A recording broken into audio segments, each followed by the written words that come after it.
Fly without boarding pass. Couldn't catch me, I'll be moving fast.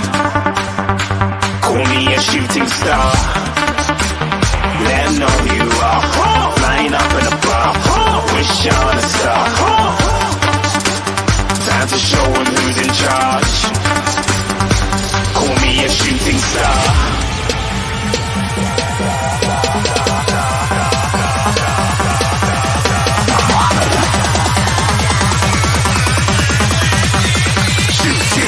Didn't even get to cross.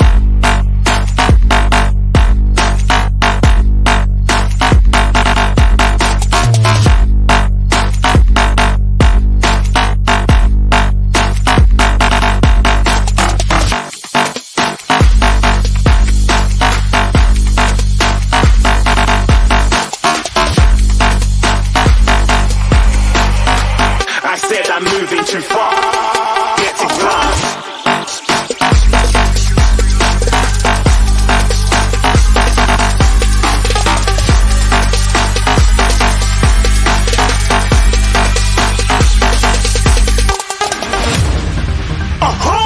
Looking at a shooting star. Got more than a couple of people going mad. I swear they're rooting hard. Tell them I'd be big in the game like she went and got them breast implants. I said I'm moving too fast. Didn't even get a glance. I'm ready to eat up track like I'm seated in a restaurant. If you had swag like mine, you know it's best to flaunt. We aren't hating because you aren't. Shining like it's neon. Rock like Kings of Leon. Shooting stars across the galaxy. I stand out, so don't be mad at me. Infiltrate, I'm with my strategy. When I turn up, they might just have to leave. Shooting stars across the galaxy. I stand out, so don't be mad at me. Infiltrate, I'm with my strategy. When I turn up, they might just have to leave. Yeah, shooting. Yeah, shooting. Yeah, shooting. Yeah, shooting shots.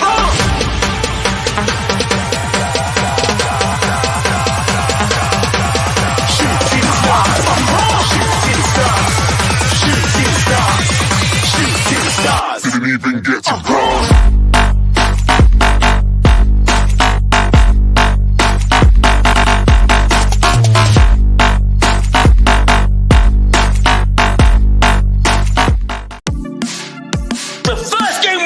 Robbie. Tottenham away. When we got Tottenham away?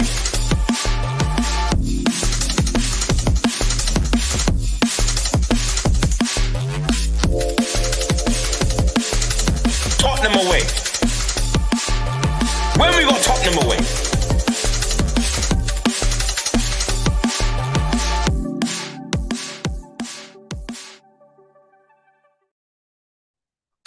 How are we doing, people? Good morning. It's Monday here in London. We're at whatever time, whatever day it is, wherever you live, we go again. 1 week to go before the season starts. We've got another game tomorrow against Barcelona, and that will end our pre-season. Deserves a quick morning show. 1 hour with Stel. Welcome, everyone. Hope you're good. Hope you're well. I had a great weekend. I was out and about. My annual festival that I go to. I'm so tired from it, but that's why we have water, the recovery juice. Let's quickly say big up to everyone in the chat. We've got Eamon in the house. Big up to Eamon. Hope you're doing well. We've got Ben Edwards. Be nice to have decent defenders. Yeah, we do need some good defenders. We've got Barbaric in the house. We've got the Birdie Hotspur. Big up. Good morning to all of you. Good afternoon, good evening, wherever you are tuning in from. RVP, the best ever. Rice has already won more silverware than Kane. That's not true. I think, do you know what? I had a few Arsenal fans try to banter me today when I woke up. Some messages come through. I mean, the Community Shield. Is that the level that you're operating at, the Community Shield? It's only two teams can win it. City or Arsenal. No one else can win that competition. It's not really something that we can say is it's not classed as major honours, and I think that's the most important thing. But keep battering Arsenal fans. Come end of May. you will be in the mud again, I am sure. Big up John in the house. Big up Full Ball. We've got Tony Rodriguez. Big up from Sweden. We've got Kudos in the house. Scarlett proving the flip-floppers wrong against Del. He's a talent. We will see. Actually, there is something I want to show you about Dane Scarlett that was very impressive. Something that I spotted when he scored the goal. Mike Zappa, big up in the house. Robert, Strasbourg, Steve. Steve, if you want to jump on in about half an hour, let me know. I'll send you the link. We've got Ren Eugen. How you doing? How did the protest go, Stel? I was away, but Iggy went. The protest, we had 10 people. It was nothing at all. We didn't expect much. Iggy did a video, actually, from the protest, and the queue for the club shop was going back past number 8 pub. If you don't know where that is, that's a really, really long queue. Just goes to show. It's a money-making machine, this club. Big up Sammy again. We've got Bateman in the house. How you doing? Hi, still good game yesterday. However, still some worries. It's the same old, isn't it? We're good going forward, not very good going back. Nima, big up still. How was 51st State? Fantastic. Absolutely brilliant. I love it. Every year I love it. So much fun. Didn't get to watch the Shakhtar friendly, but as someone who knows loads about them, I'm not surprised to see Kevin Kelsey score. I think he could become a really good player. Alexandros, same name as my brother. Kane will play tomorrow. I think he'll play every game until he's sold. RVP, look down upon the Community Shield when you win one. No, it's just not a major honour. It doesn't go down as major honours. It's Community Shield, charity event. It's a charity event. Yesterday, Spurs played Shakhtar Donetsk in a charity match. It's no different to Man City playing Arsenal. It's a charity match. If you want to celebrate charity trophies, then listen, enjoy. Matt, big up. Matt, if you want to jump on as well, message me. I'll send you a link. And just give me half an hour, then I'll get you on. Big up, Sander. How you doing? Do you believe Kane will go to Bayern Munich? Yes, I do. I've said it. I've said all along he'll leave this summer. If he stays, I'll be absolutely stunned. Did you get to watch the game or only highlights? I just saw little bits. Football. I haven't seen the full match. I was away this weekend, but I saw bits to pick out a few things. Anyway, I hope you're well. Hope everyone's doing good. Let's have a chat, guys. Let's have a chat. So I wanted to start off with Mickey van der Ven. He was at the stadium yesterday, and he's not actually officially signed yet. He hasn't had his medical, and contracts haven't been signed. So technically speaking, he's not a player of Tottenham. It all looks like it's going to happen subject to medical. I doubt there'll be any issues. So I fully expect him to be announced either later today or tomorrow. I did a video last week. I think it was Friday or Thursday. I did an analysis on Mickey van der Ven, and I said I think he's a good player. His strengths are he's got a big frame, he's got pace, he's got 2 feet, so he's technically capable on both feet. The weakness is that in terms of in the air and some of his timings of tackles, he's lacking. Now that can be coached, but I'll tell you what is worrying. We're conceding a lot of goals with balls coming into the penalty box from an aerial threat, and he's not good in the air. So I don't understand how Mickey van der Ven will improve Tottenham from the type of goals that we're conceding. We need someone who's good aerially, because all the we conceded 2 goals against West Ham from crosses into the box. The goal we conceded against Young City, was it City Sailors? That was another ball into the box. And yesterday, again, another ball into the box in the air, and we've conceded. So we've conceded 4 goals pre-season from balls being crossed into the box. Now, if Mickey van der Ven can't deal with that, I don't understand how he improves us defensively. I think he will improve us in certain recovery aspects, and I also think he'll improve us on the ball, the play, and the style that we're going to watch under Postecoglou, and definitely in a progressive carrying the ball scenario, he definitely elevates us.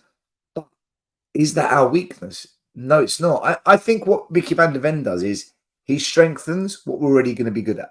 So what we're good at, he's going to make it even better. But what we're weak at, where we're vulnerable, I don't understand how he makes us better at the moment. So I'm a little bit concerned by this. You know, I did mention this in my analysis. So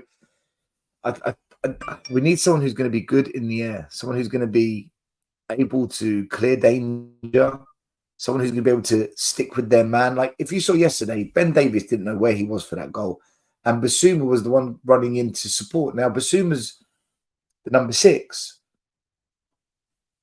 Sorry, Udoji, beg your pardon, not Basuma. Udoji. Udoji's a wing back. Where's our centre backs? Only one was there, Ben Davies, and he's too short to win that ball. And also, I have to say, the goalkeeper, questions need to be asked about the goalkeeper. Yet again, he hasn't come off his line to punch a ball, to catch a ball, to two-fist kick it, to fist it out, nothing. The goalie doesn't come off his line and try and own the danger, own the penalty box. So, you know, I'm looking at the goalkeeper and I'm thinking, have we improved from crosses into the box? No, we haven't, because one of the biggest criticisms I had with Hugo Lloris is he never comes off his line. I'm seeing this goalkeeper and he's not coming off his line. Van der Ven, does he improve this situation? No, he doesn't. So I don't know. Look, I'm excited for the way we're playing. I'm excited that we're scoring lots of goals. But this defensive thing, I don't see how it's fixed by the new goalie we've signed on Van der Ven. I don't see how we fix the key part of why we're conceding goals at defending. And a lot of fans are getting really excited. Yeah, Van der Ven. Yeah, we've got Vicario in goal. This is brilliant. Rebuild. And I'm just saying, yeah, this is exciting because it's young, it's fresh, it looks like a rebuild. But do these players actually rectify what we're not good at? And I have to say, I don't think so. Let's wait and see. It's still early doors. I'm not going to, go in and criticize all our signings because we haven't really had a pre-season. So I just don't know. I can't give a fair assessment just yet. Got Corey Boy in the chat. Big up, Corey Boy. Kudos says having 2 feet is always important. Absolutely, it is. Because when you've got 2 feet, if you just put the ball in between your feet and someone comes to you, they don't know if you're going to go that way or that way because you can go both ways. So it's very hard to read a player when they're 2-footed. Davies' marking yesterday was terrible. Yeah. But again, even if he marked the man, he's too short to win that aerial battle. Apparently, he's a good squad player and reliable. It does make you think, doesn't it? I don't think Ben Davies is a good defender. I think he's good at shot blocking, and I think he's good at just not unsettling the camp from a psychological perspective. I think he's a positive figure to have around, but we need quality and we need technical ability and we need good decision making. And I'm not sure if he's that player. It's another convenient signing. The selling team accepts Levy's ridiculous payment structure, and this is why we never get the first choice player. Nothing to do with the fee. Yeah, I meant Udoji, Ron, not Basuma. Udoji. Great Monday, Stedos in chat. Big up. Vicario spent the whole warm-up coming out and punching the ball as well. Well, right, I wasn't there, so I never saw it. But if that's what he was doing, where was it when that moment happened, right? Fans think we spend money like the other teams, but we overpay for the second or third choice every time due to financials. Anyone that can understand our transfer strategy is a genius. Big up to, I hope you're well, bro. Big up to you as well. George 1 foot, big up to you, my man. Pre-season is pre-season. Even Wolves is unbeaten after playing against Rennes, Luton, Celtic, and Porto. Two or even Champions League teams. So yeah, look, I don't. For me, pre-season is fitness and trying to bring the team together. That's all it's for me. Fancy still having defenders that will be letting down a fifth manager. As it stands, that's exactly what's going to happen. See, I tell you what's really alarming about the defense. If you look at the amount of chances we create in a game, it's between 25 and 30 chances a game. So imagine 25 to 30 shots on goal. This is unheard of for Tottenham over the last 4 years. So we're creating a hell of a lot. And we're scoring 5 goals a game. So let's say the rate, well, not let's say, factually, 30 chances, 5 goals scored, 5 into 30 is 6. So on a ratio, for every 6 shots that we take, we score 1 goal. So we've got a 6-to-1 ratio of goals created and goals scored. Now let's look at it on the other end of the pitch. For every 2 chances another team has, they score 1. So we concede on average every 2 in 1. So we need 6 chances to score 1, but we only need to give up 2 chances to concede 1. So what happens when you're in a 50-50 game and both teams have, let's say, 15 chances? Well, 15 chances means we're going to score 3 goals. If the other team have 15 chances, we're going to concede 7 goals. If you look at the ratios, obviously, I don't expect us to concede 7 goals, but the point I'm making is, however good we are going forward, we are worse in defense. If we play a team where we give up 5 or 6 chances, that means we're going to have to score 4 goals every game. That's not going to happen. And that's the worrying thing. It's we need to create more than what we give up as opportunities in order to win games once the Premier League starts. And for me, that's we're conceding way too many as a ratio of how many chances we give up. So I don't know. I don't understand what we're doing with the defense. We need to buy Tapsoba and Van de Ven, and maybe another one, if I'm honest with you. Just looking at the team lineup yesterday: Vicario, Royale, Romero, Davies, Udogie, Højbjerg, Sarr, Maddison, Kulusevski, Son, and Kane. Now, just a few things here that kind of made me think. I hope Royale isn't going to be our starting right back because he doesn't create anything, and I don't want to see Ben Davies as a centre back in the back two. I think Ben Davies in the back two is disastrous. But then, what's the alternative? Sanchez or Dyer? I mean, the sooner Van de Ven comes in. The one thing I will say about Van de Ven, guys, no matter what happens, he's better than anything else we've got. When you look at Rodon, Sanchez, Dyer, Davies, Van de Ven all day long over them. For me, no brainer. But we didn't really have many options, and that is not great.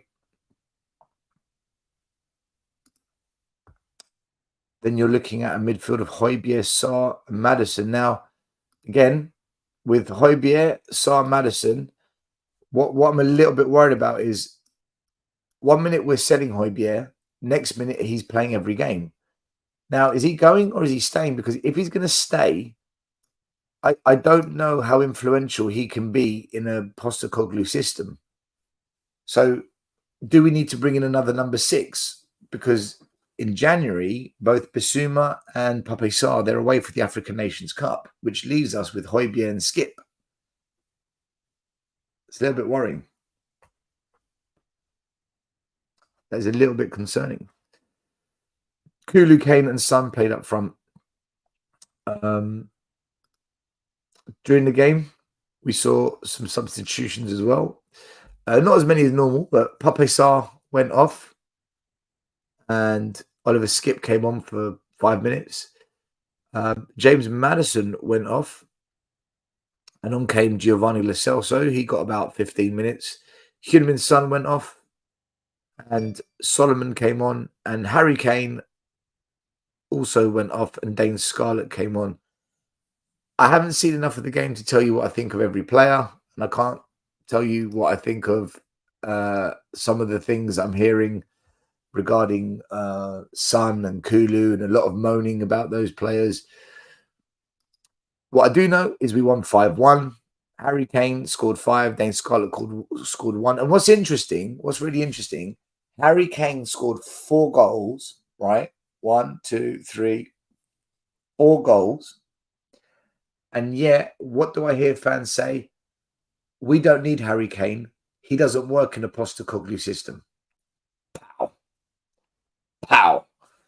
Harry Kane works in any system because he's elite. When you're elite, you work and adapt to any system. That's why under Pochettino, Pochettino, Mourinho, Mason, Jose, and so Conte, and yesterday Postecoglou, under those 5 managers, Harry Kane always scores lots and lots and lots of goals. And all those managers played a different system and a different style. And Harry Kane scored every single time. Why? Because he can play in any system. So when fans are trying to make excuses, when they're trying to basically lie to themselves and say, we're better without Harry Kane, Harry Kane doesn't suit this system, it doesn't work with Kane, it's absolute nonsense. It's ridiculous. How did Messi struggle to play in a Barcelona system? Did Barcelona struggle? No. Harry Kane can play in any system. That's what elite players do. So this nonsense of, he can't play in the system. He scored 4 goals yesterday. Harry Kane scored 4 goals yesterday. 4. How does it not work? I don't understand how fans come up with this stuff. Oh, we're better without Harry Kane in a Postecoglou system. What qualification gave you the analytical thinking to say that? Where do fans come up with this? I just think some YouTubers just want to shit on players for the sake of it because they don't want to see us be Harry Kane FC, or they're just trying to justify why us potentially selling the best player we've had in 20 years is okay. And that's how you rebuild. You rebuild by selling your best players. I don't get it. I think Harry Kane is a class act. I think that if we built a team around him would be fantastic, which we've never done. And I also think that he can play in any system. So I don't understand why people just want to crap on him. Yesterday as well, Kane Son got a lot of stick. Now, look, I never watched the game, so I can't tell you what I think of Kane Son. I can't sit here and say, yeah, he didn't play well, or yeah, he was terrible, or yeah, he was good. But what I will say is,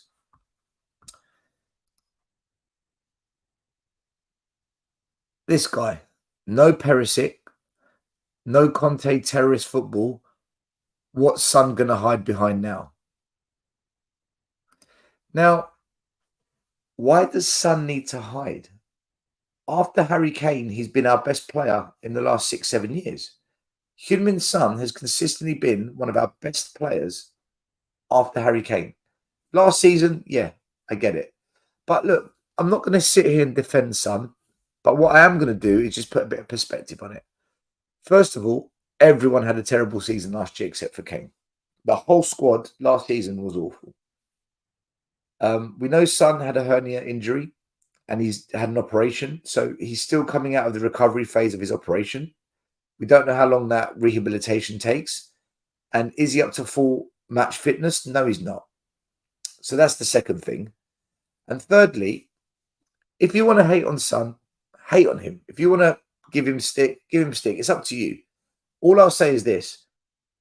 The same people that are having a go at Kane Son are the same people that said Giovanni Lo Celso is rubbish. Giovanni Lo Celso is bang average. Giovanni Lo Celso is a waste of money.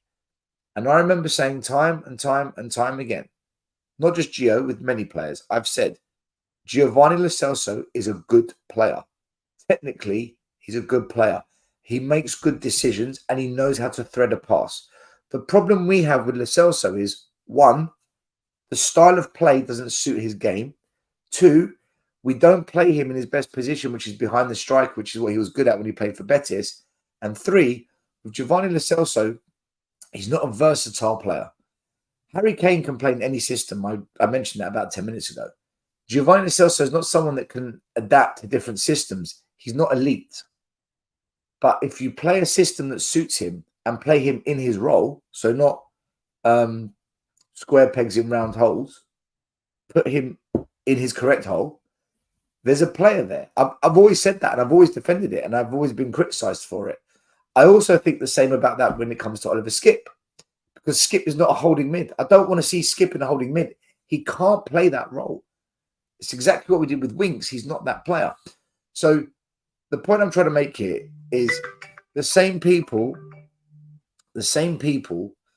who are wanting to give Kane and Son stick are the same people that gave Lo Celso stick. The difference is Son's been a great servant and he's been a fantastic goal scorer for the club, and let's just trash on him. Why? That's the bit I don't get. I don't understand why we got to turn against Son.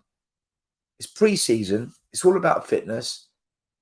And another thing, a lot of fans who say, "Oh, but Solomon's better. Solomon's better." I looked at some stats yesterday. Solomon didn't score one goal. Solomon didn't create any goals. So no goals, no assists, and successful dribbles, 0. Successful dribbles yesterday, 0. Why is Solomon better? Because he's quick and he's nimble and he's looking active. If you're going to measure Son based on goals scored and goals created, by the way, I don't know how you measure whether Son played well or not. I haven't seen the game, so please don't hold it against me. But if I'm just going by what I hear and what I see people saying, there's always a contradiction, you see, when it comes to Son. If you're gonna measure Son and his performance based on the amount of goals he's scored and on the amount of goals he created, then please measure Solomon by the same metrics. Don't say, "Oh, I'm going to measure how well Solomon played by this set of metrics, but when it comes to Son, we're going to completely change the rules." No, apply the same rules. How many goals did Son score and how many goals did Solomon score yesterday? 0. How many goals did Son create and how many goals did Solomon create yesterday? 0. How many successful dribbles did Son have and how many did Solomon have? Solomon 0, Son 1. So if you're going to have a go at Son, can you please have a go at Solomon, unless Solomon gets a different set of rules to follow? Can you see where I'm going with this? Everyone needs to relax with this Son thing. It's becoming hateful, and I don't like it because he's clearly a really, really good player. He's just coming out of a bad year, injury. Let's judge in 10 games' time. After 10 games, in 10 games' time of Premier League matches, if Son isn't scoring, isn't creating, then I think there's now grounds at that point to say, hold on, something's not right. But likewise, measure Solomon by the same metrics, and then we can judge. Regarding Kulusevski, again, I don't know if he didn't have a good game either. Then again, let's give him 10 games of Premier League football under Postecoglou before we judge. Because I do think I think we are being harsh on some good players. For me, Kulu is a good player. Son's a good player. Solomon looks like a good player. But again, I want to see what happens after 10 games. Take a few more comments. Shakhtar lost 5-0 to AK Athens a couple of weeks. Yeah, I don't think Shakhtar's a good team. Marco, I don't think Shakhtar's a good barometer of how well we're doing. I don't think we've played any. The only team I'm looking forward to playing is Barcelona, because I think that's actually going to be a good test for us. Barcelona will be a good barometer. Big up DJ Marcus. Yo. Marcus' 51st state was 13 English Premier League and 14 FA Cup, 8 Carabao Cup, sponge rival with West Ham. I don't know what you're talking about. Anthony, I don't know what you're talking about. Amit, we must sign a decent, experienced centre-back. I know Van der Ven is too young. He needs time. Does the league also start? I think the league always starts a week or two after the Premier League. First match favourite with Tony out. If Tony was available, odds on. We lost at our ground to Brentford, and they didn't have Tony last year, so I don't think Tony being out is a big deal. That Mbuemo looks like a good player that they've got. Emerson was actually good, to be fair. Could have looked back to his best. Oh, that's okay. Well, that's good to hear. I mean, I didn't see the game, so I'll go by what you say. Scarlet Goal was class. Yeah, do you know what? I watched back the Scarlet Goal. There's something I'll show you guys. There's pretty... in fact, I'll go on to Scarlet straight after this. We need a Son replacement. Do we? Emerson had a fairly simple role and played Morning, Stell. Big up yourself. Robbie, if you want to come on at the end, let me know and I'll send you a link. In fact, I'll send them all a link now anyway. Send everyone a link. You never know. You never know who wants to jump on and be a part of the show. No one is doubting Kane's ability, but if he's not willing to extend and we'll look to see out the final year of his contract, then he's got to be sold. I agree with that. Now, that I agree. If he's not going to sign a new contract and stay long-term, then he should be sold so we can cash in whilst we can. But what I won't do, Marco, what I won't do is say he doesn't fit the system. We're better off without him. I can't listen to that. That's the bit I can't understand when people say that, because then it's just you're beginning to hate on him because you're upset that he might be leaving us. Steve says, do you think with the way fullbacks seem to come into midfield that we could play Maddison, Estelso and Bissouma in midfield? Then where's your cover in the wide areas? So if the wing-backs come in and we're attacked down the flanks, who's going to protect the flanks? You need that number 6. You need that number 6. Bissouma plays as the number 6, then yes. But I don't think Bissouma's a number 6. I'll be honest with you. I think Bissouma's number 7. Number 7, number 8. I don't think he's a number 6. Not for me. Stel, I want to see you debate Will regarding Kane in the Ange system. Why does Will Stewart not think Kane suits our system? A lot of fans think that. I just think if you're world class, you can fit any system. That's why you're world class. That's one of the reasons you're world class. Better without Harry Cage, said no sane person ever. I just don't get it. I don't get it. Stel, do you see Scarlett channel his inner Romero? I tell you what, Dane Scarlett, is it me or has he grown and put on some muscle? He looks like a strong unit of a player. He's had a bit of a growth spurt.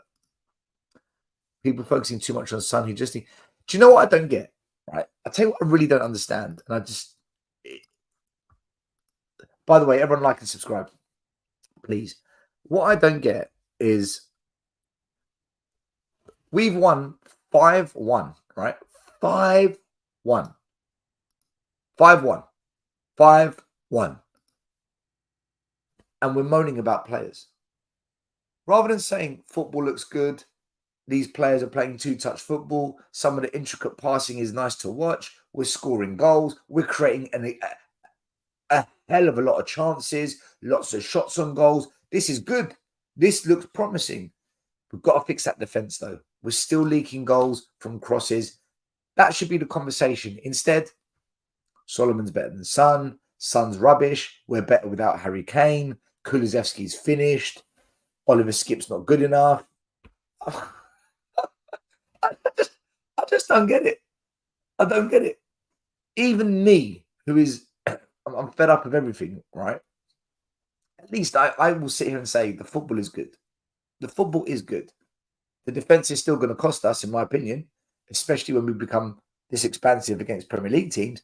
But the football's good. We're scoring goals. Fix the defence. But we're just having a go at our players.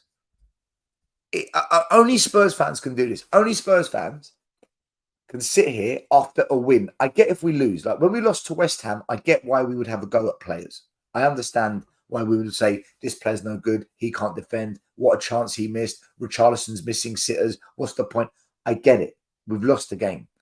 But when you've won a game and you're having a go at players, what are we doing? Are we just doing it to get attention? Are we doing it for clicks and likes and subscribes? Are we doing it just to be different? Why are we having a go at players when we win? Do you know one thing I was taught when I started coaching? Never forget this. Write this down. Okay, write this down, people. Write this down.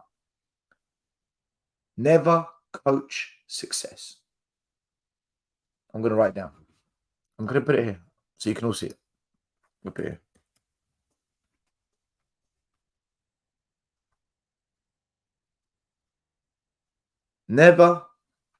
Never coach success. Never. If you find success, don't coach. Don't coach. You've won. The object of football competitive sports is to win. That is the final objective, to win. When Manchester City played Arsenal in the Community Shield yesterday, both teams, the final objective is to win. At the end of the season, every team, your objective is win the league, win the FA Cup, win the Carabao Cup, win a European, is to win. So when you win, you don't coach it. They've achieved the outcome. Does that make sense? Do people get that? It's pretty simple, isn't it? If I coach my players to pass from the back, build it up through the lines, be aggressive and penetrate into the final third and score. But on match day, we do one long ball. We haven't coached long ball. I've not told you to kick it long. I never said do this, but we score and we win 1-0. I'm not going to coach that. You've done the opposite to what I said, but we've won the game. Now, if we did a long ball and we lost 1-0, then I'm going to coach. Then I'm going to have problems with certain people on the pitch. Then it's different. But when you win, we want to start coaching Son. We want to start coaching Kulusevski. We want to start coaching Oliver Skip. We want to start coaching the team. I don't know.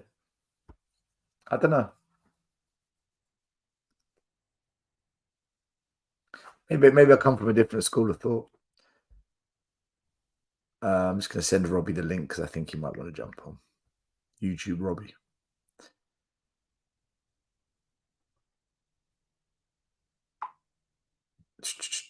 What do you think, guys? Do you think it's right that we criticise players when we win games? Do you think that's the whole point of pre-season, to find weaknesses and criticise the weaknesses? Or do you think everyone's just being a little bit hysterical, a little bit OTT? I think everyone's being over the top. I think people just like to shit on players too often.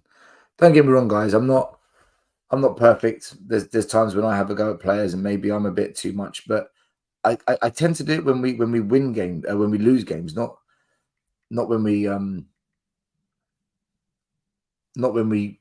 win.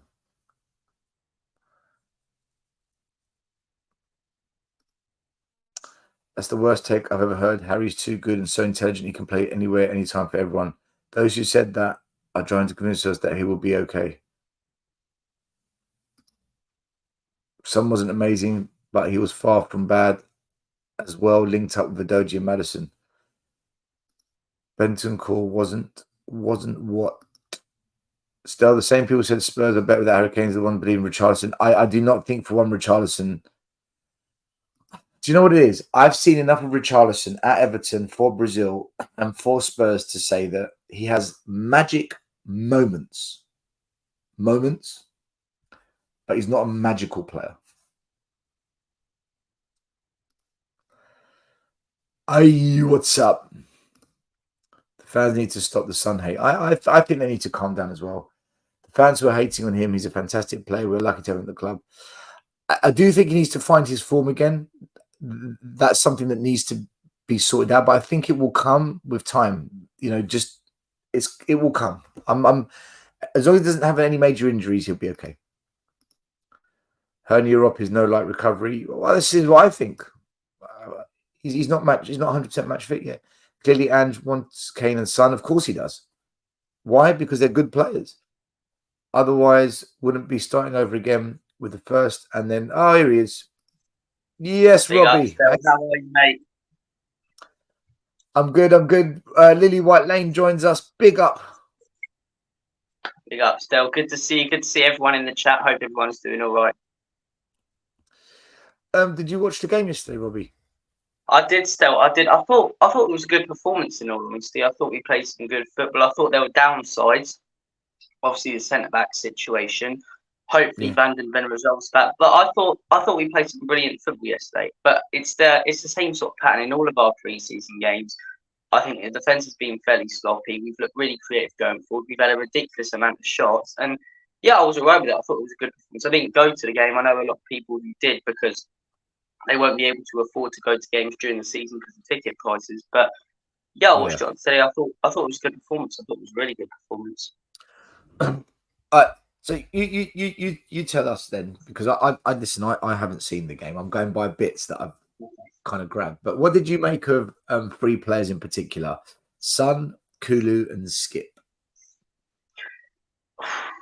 With Son, I think he's getting a lot of unfair criticism still. I really do. I think he was at the forefront of a lot of creative stuff he did yesterday. I think a lot of the websites and people who rate these players have given him high ratings. I thought Son was good yesterday. I think people look at him as a winger and go, "Oh, if he doesn't score, then he's not been good." But no, I thought we created yesterday. I thought he played well. I thought he put in a good performance, and yeah, I was happy with Son. Who were the other two players? Skip and it was Skip and Kulusevski. Kulusevski, I thought in the first half was excuse me, I thought was quite poor. I don't think he was brilliant. But in the second half, I was impressed by Kulu. I think that assist for Kane where he slipped it in between the two defenders, I thought that was brilliant. Skip was alright yesterday, but I'm tired on Skip right now. I still don't think he's good enough for that first team. He can have a good performance, but I think he's prone to be in that position. I don't rate him as highly as other Spurs fans do. Don't get me wrong, I think he's a good player, but when you look at him in that midfield against top teams, he just doesn't look ready. He had that goal against Chelsea, but in other games, I've not been too impressed with him. I know that's a slightly unpopular opinion. Robbie, right? It's funny you mentioned that. So the way I look at it is with Skippy, I don't. He's not a defensive mid. He's not a number 6. I don't understand why we play him there. It drives me absolutely crazy because when Harry Winks come through the academy, he was a really good attacking mid. And when he first played for Spurs under Poch, he played higher up the pitch, and then he got an England call up because he was doing well. And then with Eriksen doing so well, and then Winks got injured, and Winks came back from injury. He was never going to take the Eriksen position, and then we kind of tried to shoehorn him into a holding mid position, and it just went downhill from there. The same with Skippy. Skip is more of a centre mid, and that's where he did really well in the academy. When he went on loan to Norwich, he had a good season, and I want to see Skip further up. So when you mentioned about the goal against Chelsea, it's because he was further up the pitch. Skip's a not. You're right. I agree with you. I don't think he's amazing, but he is a good player in a different position. When he's in that defensive mid role, I just feel like we're ruining him, and and fans are just going to end up hating him in the end. I think fans are just going to turn on him in the end. I agree. I don't get why we're playing him out of position. In my opinion, I agree with you. He should be a centre mid because whilst he's decent enough defensively. Like you say, that strike against Chelsea, and when he starts playing a little bit forward, he plays some brilliantly creative passes. I like Skip as a player. I just think if we keep playing him like you say, where we're playing him now, sort of as a DM, then it's just not going to work out. It's just not going to work out, and it's frustrating because then I think another youth player is just going to escape our grasp and not be as good as he can be, which is frustrating. But I do like what we're doing with the youth. I do like what we're doing with the youth. For years, we haven't really gone for youth. I like the signing of Ashley Phillips. I think it's only 2 million. I think if that doesn't work out, it's not much. And some of the signings this summer, I like the approach we're taking in bringing in young players. And the thing is with Skip, he's still got time to develop, though. He's still got time to develop. I think he can get a lot better. I think with any young player at Spurs, they need one thing, or two things. One, to be in a team for more than 2 minutes, so a good 3 or 4 years under one manager. And for players that did well under Poch, it's because he was there for 5 years playing his system, and it allowed players to develop and mold into that system. Whereas since Poch, the managers last about 1 year, everything keeps changing. There's no consistency. Players haven't been allowed a chance to just settle down and bed themselves in. So I hope if Ange stays here for more than 1 year, he should be here for longer. Then it might give a chance to some of these youngsters. You never know. I know. We could sell Harry Kane at the end of the window and he walks out. You never know. Quick super chat from Abhishek. Thank you. Do Spurs YouTubers becoming player agenda driven? I think some yes. I think some no. look, I'll talk about this channel. On this channel, we just try and keep it, say it as we see it. Say what you see, talk about that. Other YouTubers, I think too many YouTube channels do like to go in on subjects that I think don't make sense. Like, I don't understand. Like, Robbie, what do you think? We won 5-1 yesterday, right? We beat Shakhtar 5-1, and the conversation is about having a go at players. And I'm thinking, why would you do that when you win 5-1? I get it if you lose. If you lost, it makes sense. But when you win, I think a lot of people, though, still, a lot of YouTubers, I'm not going to name any names, but I think they're desperate to be right.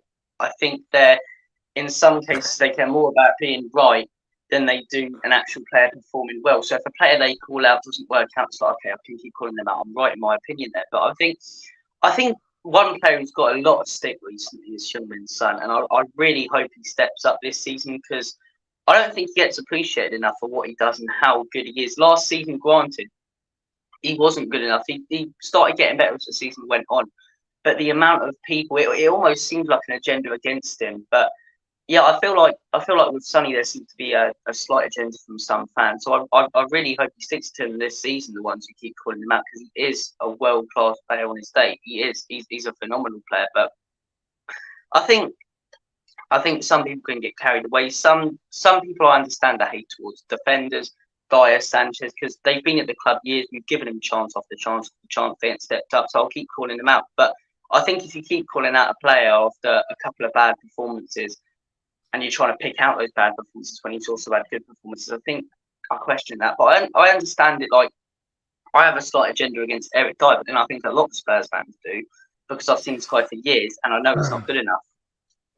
I think with players like Ben Davies, Eric Dyer, Davinson Sanchez, I think it's different because we've seen enough to know. We've seen enough from these players to know.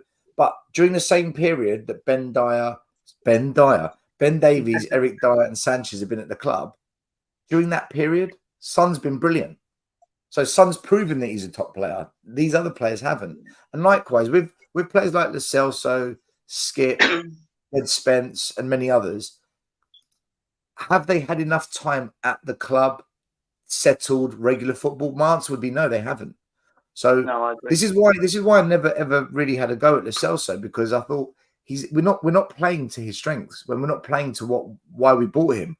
Pochettino, he came in under Poch as an attacking mid, and then he comes to Spurs and we're playing him left of a front three or out wide. He's not a winger. Lo Celso's not a winger. He's terrible at it. So look, we'll see. I do want to get onto Dane Scarlett actually. Look, the goal was brilliant strike. What I noticed about this goal, I can't show it too well here. I'll try. Is I always look for doing the basics really well, and this is what I saw with Dane Scarlett, and for me, it's what made the goal. Yeah. When he gets the ball, his first touch is he knocks it away from the goal before he turns. Just here, you can't see it because I can't get a good image, but just here, what he does is he has a little look up to see where the goal is. And that little look before he turns and shoots is what made the goal. Because then, when he does turn around, he knows exactly where he's going to put it.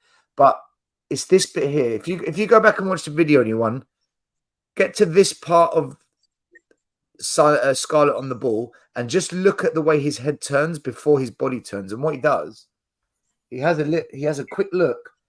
Little things like that are so important, and so many players don't do it. I'll give an example, Robbie. The amount of players that call for the ball but don't look over their shoulder first to see who's behind them. So many players don't do that. But they're the little things that make the difference between a good player and a really good player. And he did that, and I saw it. I thought, do you know what? This is a good player in the making, a really good player. I hope he gets the minutes though. I mean, you were you at the game, Robbie? No, I watched it. I watched it from home still. You watched it on TV. What did you think of the goal? It looked pretty good. It was brilliant. It was absolutely brilliant. Like you say, the turn.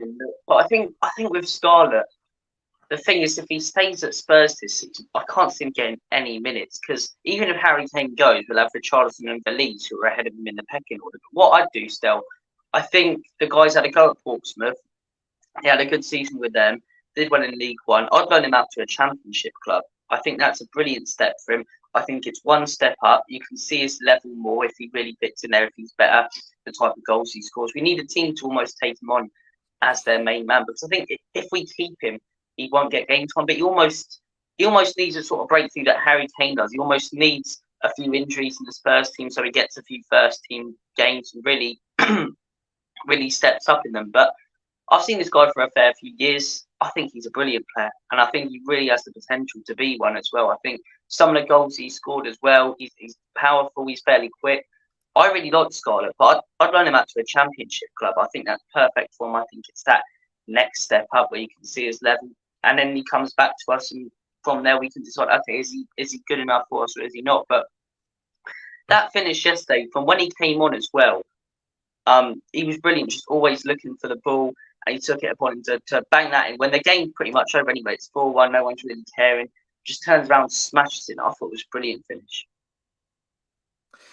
Yeah, I was impressed with his physical stature. He looks strong, much stronger. He looks like a Premier League player now.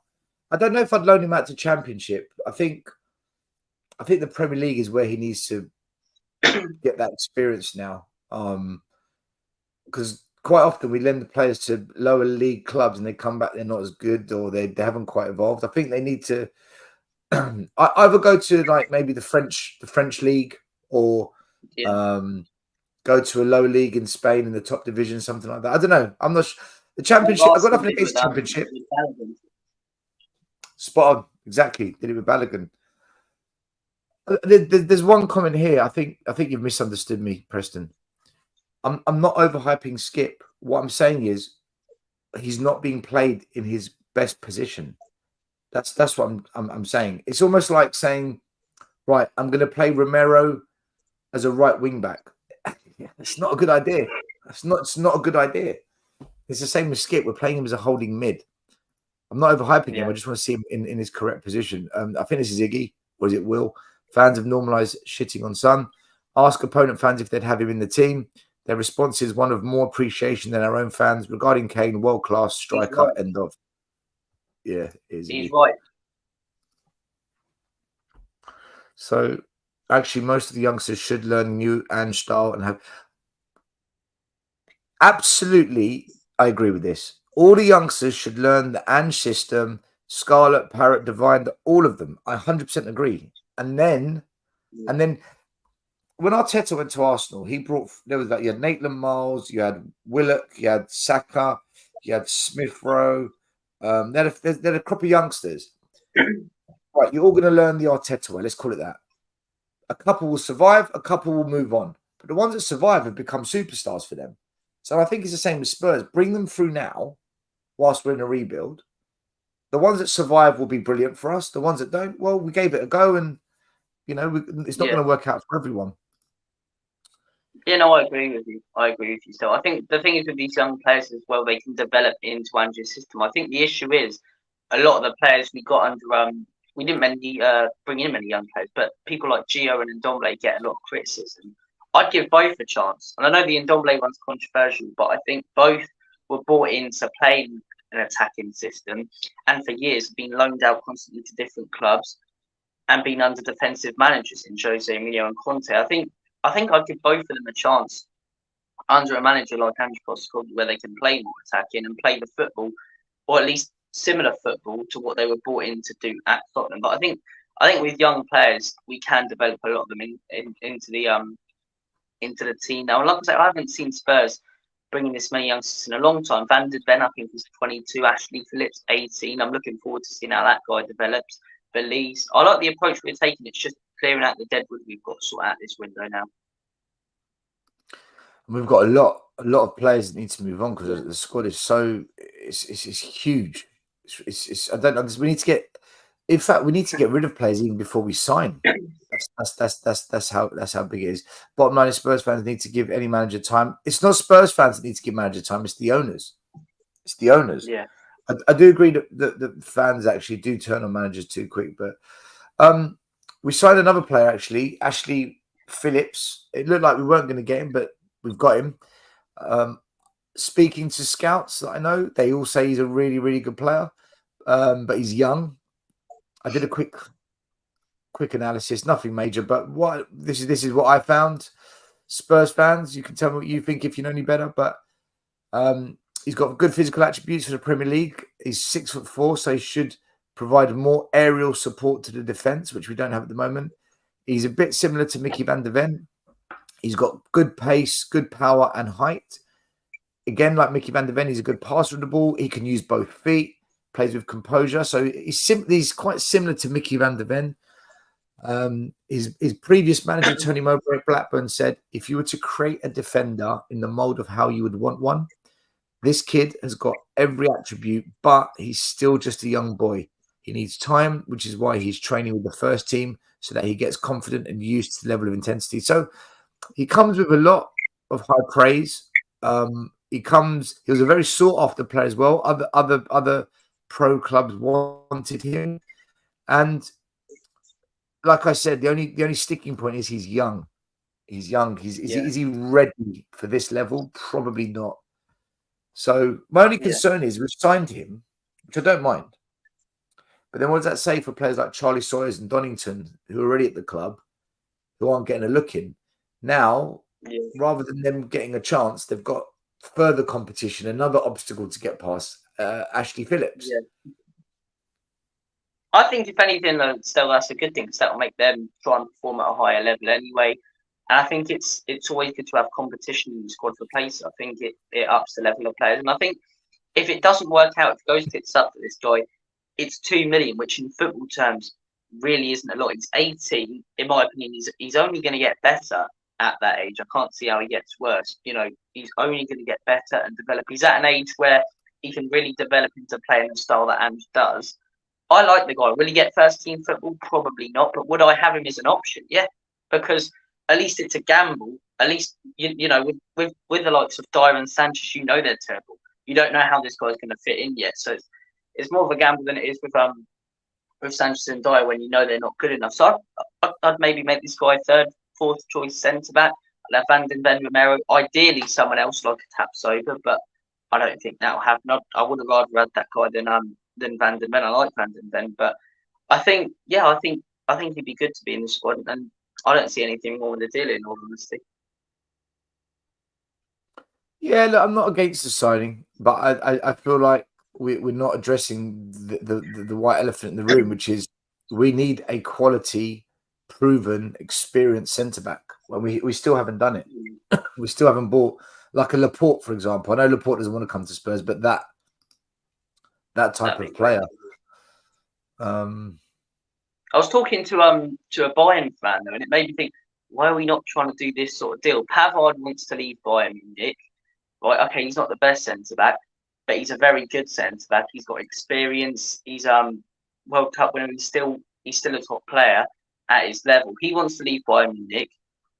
Kane wants to go there. Player plus cash deal. I don't see why we're not going into that. I think all the pieces of the puzzle add up there for that deal to happen, but it's not happening now. I don't know why. I said to him, Delict, he said not a chance. But I think with Pavard, I don't know why we're not maybe looking for a player plus cash deal there. Because proven he's a good centre back. He's better than most centre backs we've got. I'd argue maybe on the same level, if not better than Romero. I'd like Pavard at the club, someone like that. I think this week we'll find out. I mean, this is the spoiler alert. This is the thumbnail for our podcast tonight. Harry Kane Judgment Week, because Harry Kane said he wants it sorted before the Brentford game, and if he plays against Brentford, then he said he's going to stay for another season. So this week the club has to decide: are you going to keep Harry Kane, a player who won't sign a new contract, for 1 year and let him go on a free at the end, or are you going to accept that he's not signing a contract? You don't want to lose the transfer money, so you're forced into selling him now. So for me, when we're playing Brentford, is it Saturday or Sunday? Sunday, I think. Sunday, yeah. Sunday. Okay, so by Saturday night, realistically, either Kane's sold or he's staying for a year on a free. So I think by this week we'll know. It has to be this week because I believe Bayern Munich said they want it done before their season starts. You can't have the Harry Kane thing going on for into the season. It's just No, it messes with everyone still. It's not fair on the manager.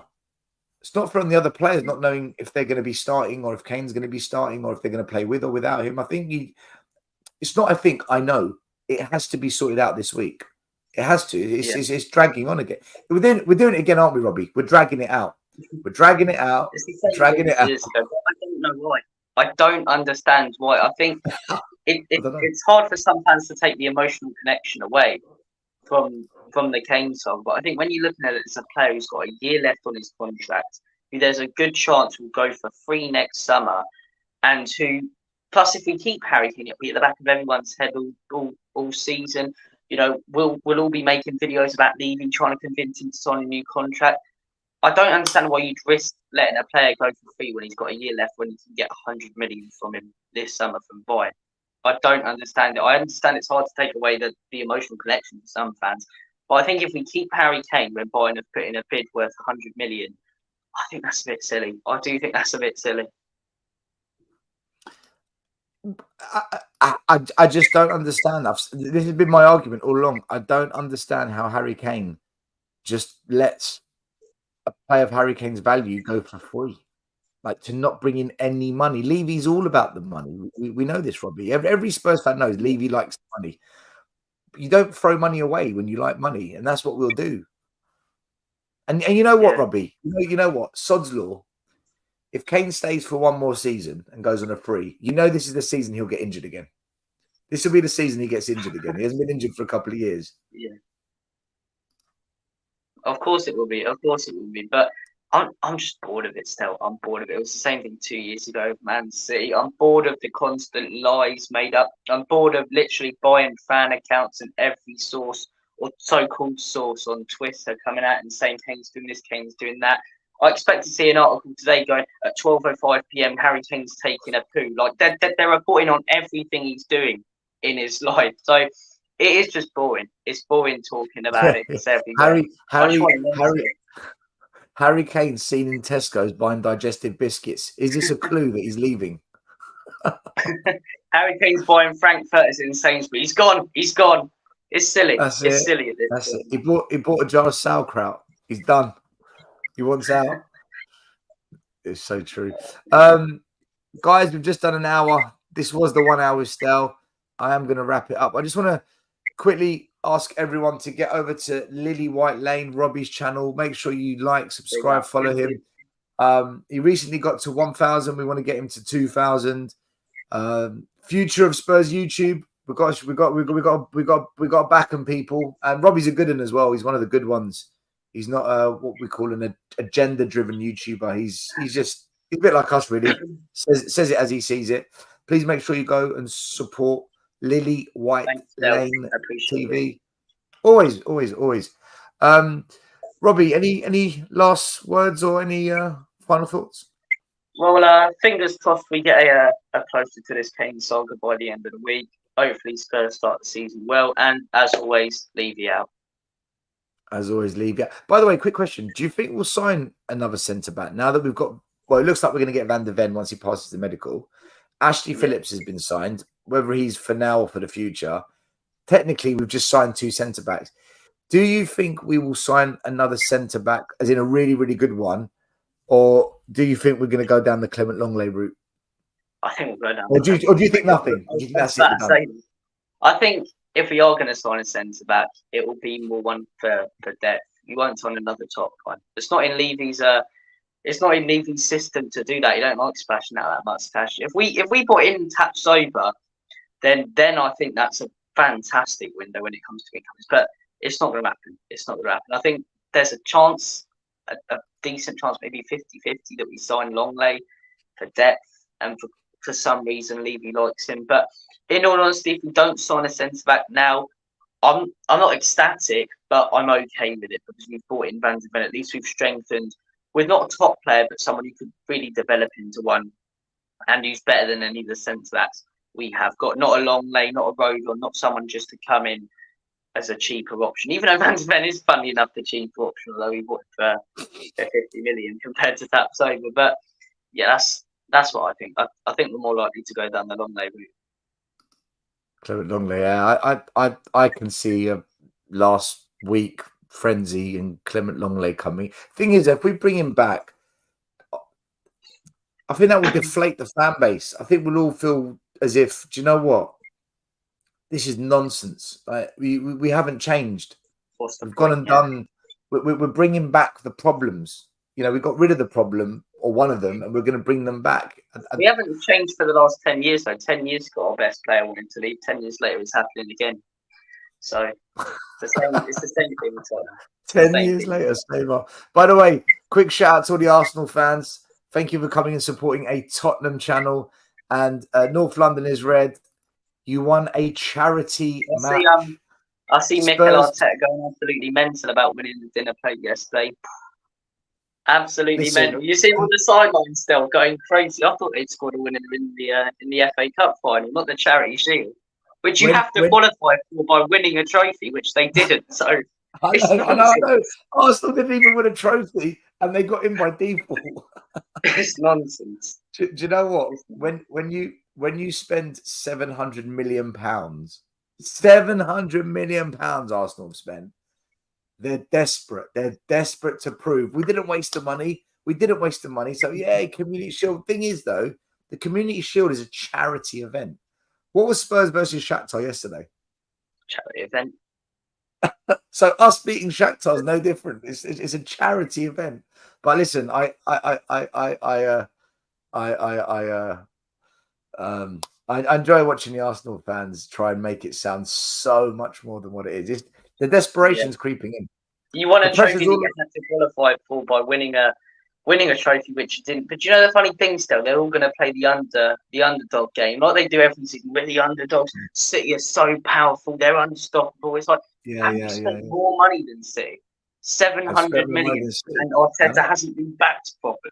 What are you talking about? Arsenal have almost spent as much as Spurs spent building a new stadium. So, but have a look at Marcelo leg break. Yeah, I've seen it already. It's a terrible injury. Horrific, man. All right, guys, listen, we're actually going to go this time. Thank you for watching. We'll be back tonight. Make sure tonight you watch our big Monday night show. It's the best one that we do each week. I love it to bits. Robbie, thanks for coming on again, bro. Thanks for having me on, mate. I appreciate it. All right, guys. Catch you later. Come on, Spurs. The first game we look for, Robbie. Tottenham away. When we got Tottenham away.